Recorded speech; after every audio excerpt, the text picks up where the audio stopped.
And now that I feel like the kale is about to start burning, as a matter of fact, I see some of them starting to burn and get darker. I don't want that. That hot. Do it one more time. They're not that bad. Let's see what else we can get out of here. There's one that's burnt. Alright, you know what?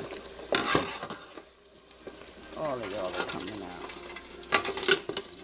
Come here. Okay.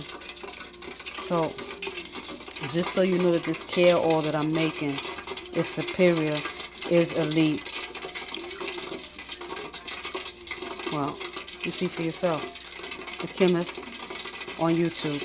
1.